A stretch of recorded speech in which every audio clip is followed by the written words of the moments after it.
The crystal wine glass trembled in Emma's hand as she watched Daniel Chen, the man she'd abandoned 3 years ago when his startup collapsed, stand motionless at her father's mahogany dining table, his worn jacket a stark contrast to the opulence surrounding him. Her sister Victoria's diamond-studded fingers drummed against her champagne flute as she prepared another cutting remark, while Marcus, Emma's current lover, adjusted his Rolex with that predatory grin she'd once found charming. Emma's father, Richard Whitmore, sat oblivious at the head of the table, discussing quarterly reports for Whitmore Industries, unaware that the unassuming man he'd invited as a potential investor was the same person his daughter had discarded like yesterday's newspaper. Victoria leaned forward, her voice dripping with manufactured sweetness as she asked Daniel about his little business ventures. And Marcus erupted into that booming laugh that now made Emma's stomach turn, both of them blind to the storm gathering behind Daniel's calm eyes. What neither Victoria nor Marcus could see, what Emma herself was only beginning to suspect as recognition flickered across Daniel's face, was that the man they were mocking held the actual ownership papers to Whitmore Industries in his briefcase. Having acquired the controlling shares through a shell corporation her father had desperately sold to 6 months ago. But what had driven Emma to abandon Daniel in his darkest hour? What secret had Victoria been hiding about her involvement in Daniel's original company's destruction? And what would Daniel's revelation do not just to her father's empire, but to the fragile threads holding their family together? Emma Whitmore had perfected the art of becoming invisible at family dinners. She'd learned over 29 years that survival in the Whitmore household meant blending into the expensive wallpaper, nodding at appropriate intervals, and never ever challenging her father's proclamations or her sister's poisonous commentary. Tonight should have been no different. The familiar scent of her mother's old perfume, Chanel No. 5, which her father still had the housekeepers spray in the dining room every evening, mixed with roasted duck and her own mounting anxiety as she took her seat beside Marcus. Marcus Bentley was everything her father had wanted for her. Old money, Yale pedigree. A portfolio manager at Wellington and Cross with enough connections to fill the Metropolitan Opera House. He was also, Emma had discovered 3 months into their relationship, spectacularly boring, casually cruel, and currently having an affair with his secretary. But she'd learned that lesson too. Whitmore women didn't make scenes. They smiled. They endured. They pretended. Just like she was pretending she hadn't recognized Daniel Chen the moment he'd walked through the door. 3 years. 3 years since she'd last seen him, and her body had reacted before her mind could catch up. A sharp intake of breath she'd disguised as a cough, a wine glass gripped too tightly, her pulse hammering against her throat like a caged bird. He looked different, thinner, harder. The softness that had once lived in his eyes, that beautiful, naive optimism she'd fallen in love with at 24, had been replaced by something sharper, more calculating. His suit was off the rack, his shoes needed polishing, and there was a small scar above his left eyebrow that definitely hadn't been there before. Emma forced herself to look away, to focus on the baccarat crystal, the Wedgwood china, the ridiculous opulence of a Tuesday night dinner that could have fed a neighborhood.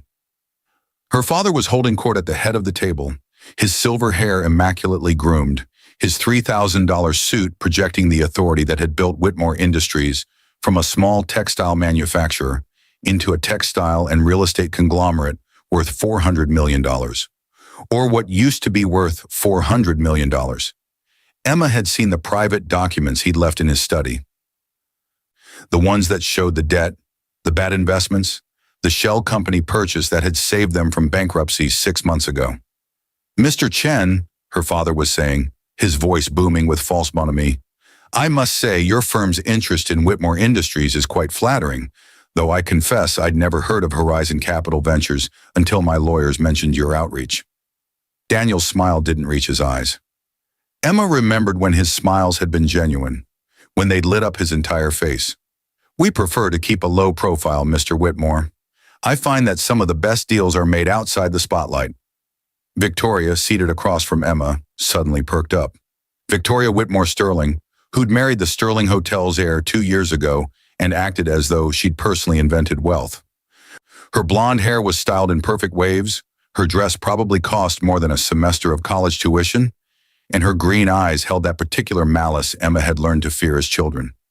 Chen, Victoria said slowly, swirling her wine. That's an interesting name. Did you go to Wharton, Mr. Chen? I only ask because Marcus here went to Wharton, and he knows absolutely everyone who's anyone in finance. Emma's grip tightened on her fork. She could see what Victoria was doing. The subtle interrogation, the implication that Daniel didn't belong in their world, the casual racism wrapped in politeness. Marcus, predictably, was already leaning forward with interest, his chest puffed out like a peacock. Stanford, actually, Daniel replied evenly. Computer science and business. Though I spent most of my time in the engineering labs rather than networking events. How industrious, Victoria said, her tone suggesting the exact opposite. And what sort of businesses have you built, Mr. Chen? Anything we might have heard of? Emma saw Daniel's jaw tighten almost imperceptibly. She knew that look. It was the same expression he'd worn 4 years ago when her father had first met him, when Richard Whitmore had made it abundantly clear that a tech startup founder was not appropriate company for his daughter. I've had a few ventures, Daniel said carefully, some more successful than others. I'm sure we all have projects that don't work out as planned. That's when it hit Emma, really hit her, why Daniel was here. This wasn't coincidence. This wasn't random business outreach. Daniel Chen, the man she'd abandoned when his company collapsed, when the investors pulled out, when bankruptcy loomed, was sitting at her father's table discussing Horizon Capital Ventures. The room suddenly felt too hot. She'd left him the night his company, TechFlow Solutions, had officially dissolved. She could still remember every detail of that apartment, the cheap furniture they'd bought together, the wall covered in sticky notes with product ideas, the smell of coffee and desperation. He'd been on the phone with his last remaining investor, his voice hoarse from days of barely sleeping, and when he'd hung up, Emma had already packed her bag. I can't do this, she'd told him, her own voice hollow. I can't watch you destroy yourself over a dream that's already dead. He'd looked at her with such raw betrayal. We can rebuild. We just need time. No. She'd cut him off, and even now, 3 years later, she could hear the cruelty in her tone. I need stability, Daniel. I need someone who can provide the life I'm accustomed to. This was fun, playing at independence, but I'm not going to be poor with you. She'd walked out. She'd blocked his number. She'd gone back to her father's world, where charity galas and investment portfolios mattered more than passion or loyalty. Within 3 months, she'd met Marcus at a fundraiser. Within 6 months, they were dating. She'd chosen safety over love, comfort over courage. And now Daniel was here. Earth to Emma, Marcus said, snapping his fingers near her face. She flinched. Where'd you go? You look like you've seen a ghost. I'm fine, she managed. Just tired. Victoria wasn't done with Daniel. Emma could see it in the predatory gleam in her sister's eyes. Victoria had always been like this, finding weaknesses, pressing on bruises, all while maintaining that beauty pageant smile. So these ventures of yours, Victoria continued, I'm curious what brings someone from the tech world into textiles and real estate. Seems like quite a pivot. Unless, she paused dramatically, unless the tech world didn't work out. I've heard so many stories about failed startups, all those founders who think they're going to be the next Steve Jobs, and then reality hits. Marcus laughed, that braying performative laugh that Emma had once mistaken for confidence. God, Victoria, you're terrible. But she's not wrong, Chen. The failure rate for startups is what, 90%? It's a young man's game, honestly. Much more sensible to work in established industries. Emma watched color rise in Daniel's neck. Her father, oblivious as always to undercurrents, was chuckling along. Now, let's not be too harsh. Everyone has setbacks in business. What matters is resilience. Isn't that right, Mr. Chen? Absolutely, Mr. Whitmore, Daniel said, and something in his tone made Emma's stomach drop.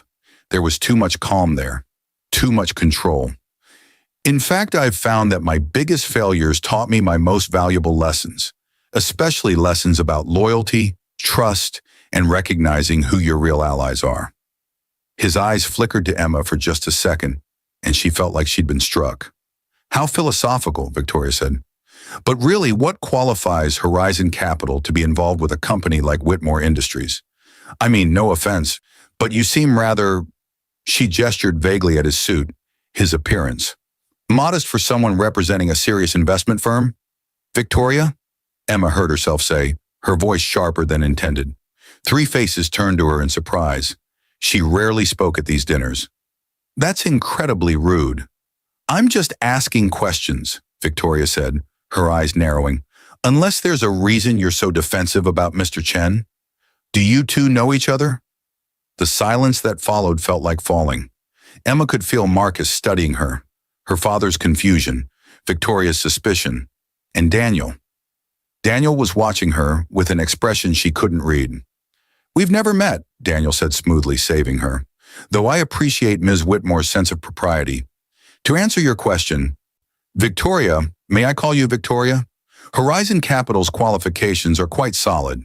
We've made several strategic acquisitions in the past 2 years. We specialize in companies that are undervalued or facing temporary challenges. Temporary challenges, Richard Whitmore repeated, his jovial expression faltering slightly. I'm not sure what you mean by that. Whitmore Industries is perfectly sound. Daniel pulled his briefcase onto his lap, and Emma felt her heart stop. She knew.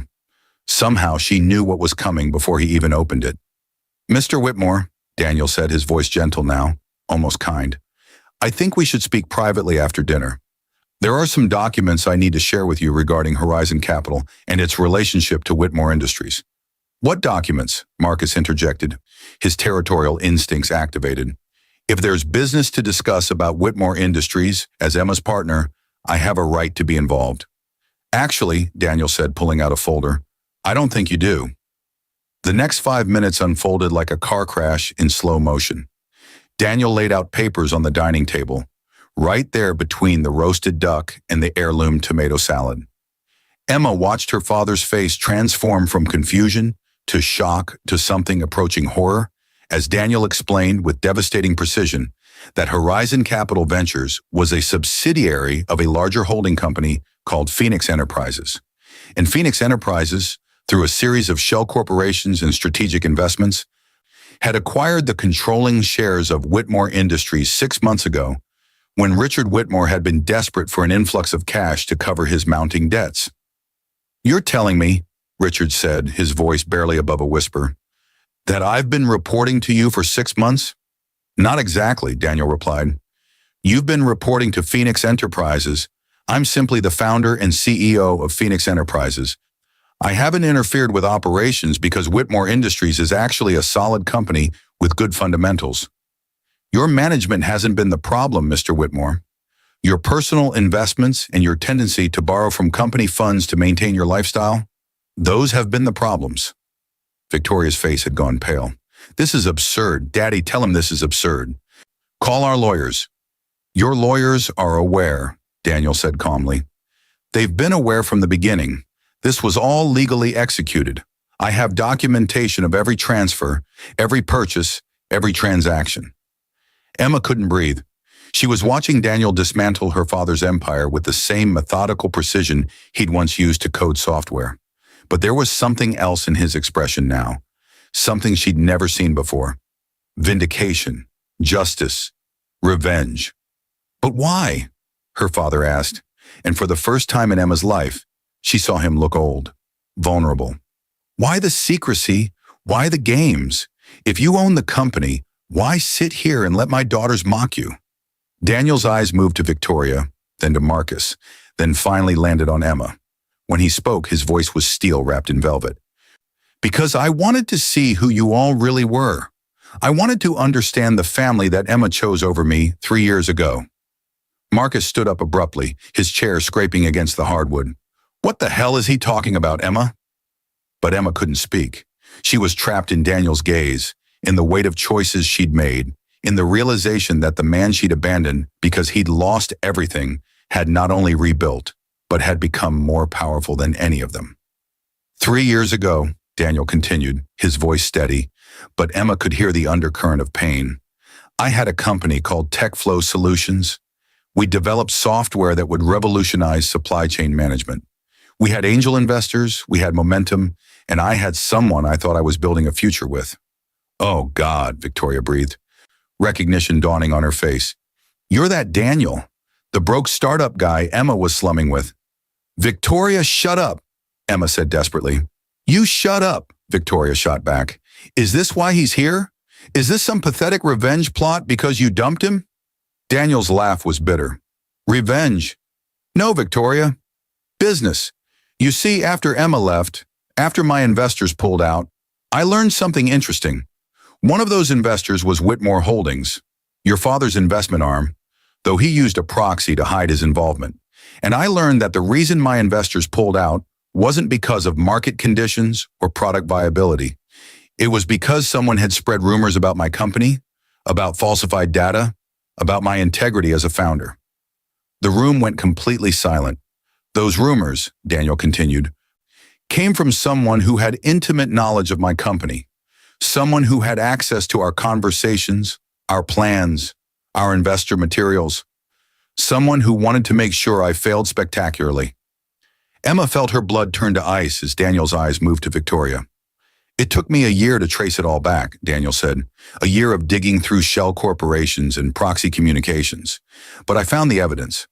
Victoria, you wanted to ensure your sister came back to the fold. You saw me as a threat to the Whitmore legacy, to Emma's place in your world.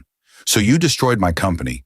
You used information Emma had innocently shared with you to sabotage every investor relationship I'd built. That's insane, Victoria said, but her voice wavered. Daddy, he's clearly delusional. Why would I even care about Emma's boyfriend? Because I was never just Emma's boyfriend, Daniel said quietly.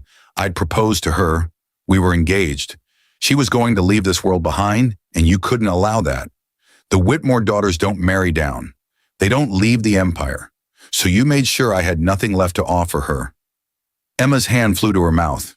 She'd never told Daniel about Victoria's late-night calls 3 years ago, the subtle comments about his company, the concerns Victoria had shared about his stability, his prospects, his background. At the time, Emma had thought Victoria was being protective. Now every conversation replayed in her mind with horrifying clarity. Victoria, Richard said slowly, is this true? Of course it's not true, Victoria snapped. He's making things up to justify this hostile takeover or whatever this is. You can't actually believe— I have emails, Daniel interrupted, pulling out another folder. Communications between you and Preston Walsh of Walsh Capital Partners.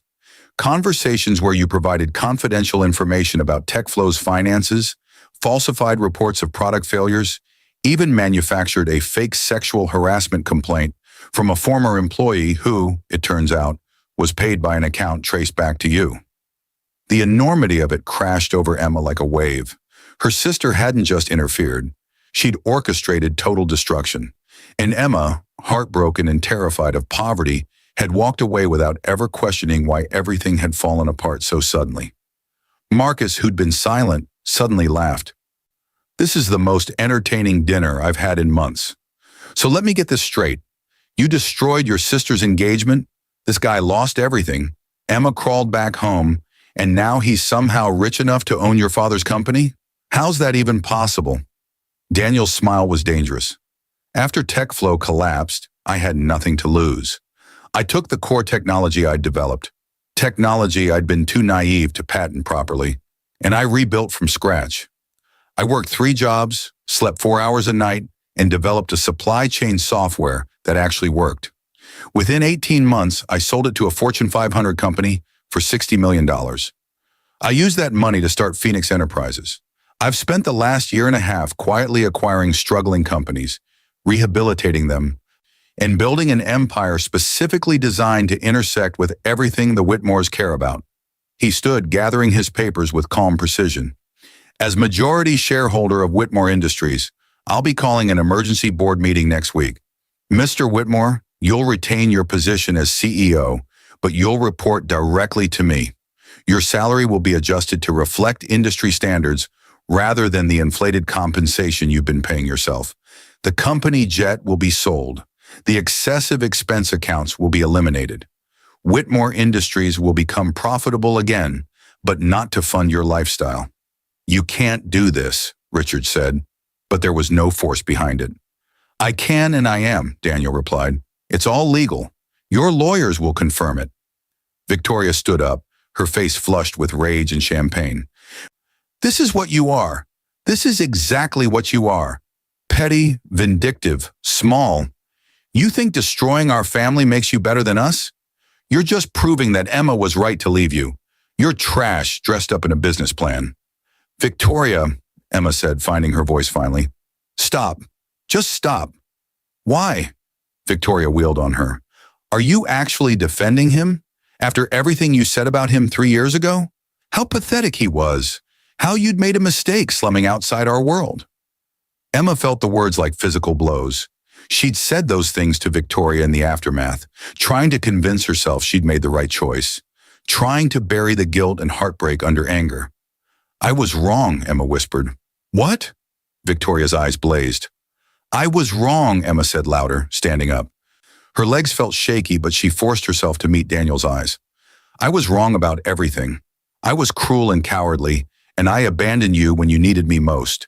I let my fear and my family's expectations turn me into someone I hate. Emma, sit down, Marcus commanded, grabbing her arm. She yanked away from him. Don't touch me. We're done, Marcus.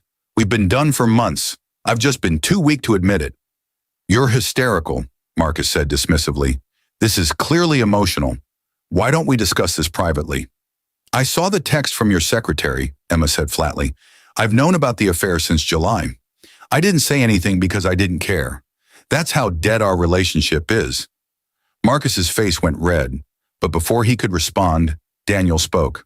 I didn't come here for an apology, Emma, he said, and his voice was tired now. I came here because Whitmore Industries is a good company that was being bled dry by greed and excess. I came here because I'm good at fixing broken things. And yes, maybe part of me wanted you all to see that the man you destroyed didn't stay destroyed. But this isn't about revenge. This is about justice in business. Daniel, Emma started, but he held up a hand. You made your choice 3 years ago. You chose comfort over love, security over risk. I don't blame you for that anymore. People are allowed to prioritize their own survival. But that choice had consequences for both of us. I became harder, more focused, less trusting. And you, he looked at her, really looked at her, and Emma saw pity in his eyes. You became a ghost. I can see it in you. You're miserable. Tears were streaming down Emma's face now, and she didn't bother to hide them. I know. Richard Whitmore, who'd been sitting in stunned silence, suddenly spoke. What do you want from us, Mr. Chen? Clearly you have leverage. What's your endgame? Daniel packed his briefcase carefully before responding. I want Whitmore Industries to survive and thrive. I want its employees to keep their jobs. I want honest leadership. As for your family, he looked at each of them in turn. Victoria, I'd recommend you focus on your own marriage. I have it on good authority that your husband is considering divorce. Something about discovering you forged his signature on several investment documents. Victoria's face went white. Mr. Whitmore, I'd recommend you speak to a financial advisor about personal bankruptcy. Your gambling debts are substantial, and they're not going away. Richard's hand started shaking. Marcus, I'd recommend you update your resume. Your firm is about to lose its largest client, and I've heard whispers about an SEC investigation into your trading practices. Marcus looked like he might be sick. And, Emma, Daniel said softly, I'd recommend you figure out who you actually are, not who your family wants you to be, not who you think you should be, who you are. He walked to the door, then paused. Oh, and one more thing. Victoria, I wanted you to know that I found the employee you paid to file that fake harassment complaint. She felt terrible about it. She had student loans and you offered her $50,000. She's agreed to provide testimony and documentation of your involvement. I haven't decided yet whether to press charges or make it public. I'll let you wonder about that for a while. After he left, the dining room erupted into chaos. Victoria and Marcus started fighting. Richard was making frantic phone calls to his lawyers, and Emma just stood there, frozen in the wreckage of her family's illusions. She found Daniel in the circular driveway, standing by a Tesla Model S that definitely hadn't been there 3 years ago. Daniel, she called out, her voice breaking. "Please wait." He turned, and in the moonlight, she could see the exhaustion in his face. "What do you want, Emma?" "I want to understand. Why did you really come tonight? Why put yourself through all of this?" He was quiet for a long moment. "Honestly, I came because I needed to see you. I needed to see if there was any part of the person I love still in there. If you were happy with the choice you made." "And," she whispered, "and you're not. You're trapped in a golden cage, just like I suspected. But here's the thing, Emma. I can't save you from that. I tried to save you 3 years ago by offering you a different life, and you ran. This time, you'll have to save yourself." "What if I don't know how?" "Then you'll learn, just like I did." He opened his car door, then paused. "For what it's worth, I did love you. Past tense.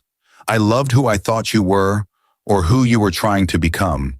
But people are who they choose to be when things get hard. You chose safety. I don't hate you for it anymore, but I can't forget it either." "If I could go back." "You can't," he said simply. "None of us can. We can only go forward." He drove away, and Emma stood in the driveway until the taillights disappeared. Behind her, she could hear her family imploding. Victoria's shrill accusations, Marcus's angry denials, her father's desperate phone calls. The Whitmore empire was crumbling, and she realized with crystalline clarity that she didn't care. For the first time in 3 years, Emma felt something other than numbness. It hurt. God, it hurt like nothing she'd ever experienced. But pain meant she was still alive. Pain meant she could still feel. She pulled out her phone and pulled up her banking app. She had her own money, a trust fund her grandmother had left her, one her father couldn't touch. It was enough. Enough to get an apartment. Enough to figure out who Emma Whitmore was when she wasn't performing for an audience. She typed out a text to Daniel, even though she wasn't sure he'd read it. "You were right about everything. Thank you for not letting me forget who I could have been. I'm going to try to become her again. Not for you, for me." She didn't wait for a response. She went back inside, packed a bag, and walked out of her father's house for what she suspected would be the last time. Behind her, the Whitmore family dinner continued its implosion. Ahead of her, the night was dark and uncertain. But Emma had learned something watching Daniel tonight. Sometimes the person who loses everything is the only one who's truly free to rebuild. Sometimes being crushed is the first step to becoming whole. 6 months later, Emma would hear through mutual acquaintances that Daniel had transformed Whitmore Industries into one of the most innovative textile companies in the region, that her father had been quietly moved into an advisory role, that Victoria was divorcing her husband amid scandal. She'd also hear that Daniel had started dating someone, a fellow entrepreneur who ran a sustainable fashion startup. It hurt, but not as much as she'd expected, because by then, Emma had her own apartment, a job at a nonprofit she actually cared about, and for the first time in her adult life, she was building something that was entirely her own. She'd stopped performing, stopped pretending, stopped choosing safety over truth. She never saw Daniel again after that night. Some stories don't get fairy tale endings where the abandoned lovers reunite. Some stories end with people learning that the worst thing you can do is abandon yourself. And sometimes the greatest gift someone can give you is showing you exactly who you've become and forcing you to decide if that's who you want to stay. The Whitmore family eventually recovered financially, though they never recovered the illusion of invulnerability. Richard retired early. Victoria moved to Europe. Marcus faced charges that were eventually settled out of court. And Emma learned to be alone without being lonely, to be vulnerable without being weak, to be enough without needing approval or luxury or the validation of a family that had never truly seen her. Years later, she'd sometimes wonder what Daniel was doing, if he ever thought about her, if he'd found happiness. But mostly she'd be grateful. Grateful that he'd come to that dinner. Grateful that he'd been strong enough to show her the truth. Grateful that he'd crushed the comfortable lies she'd built her life on, leaving her no choice but to rebuild from honest foundations. Because in the end, the man she'd abandoned hadn't just owned her father's company. He'd owned the truth she'd been running from, that sometimes love is the only thing worth betting everything on, and that playing it safe is the riskiest choice of all.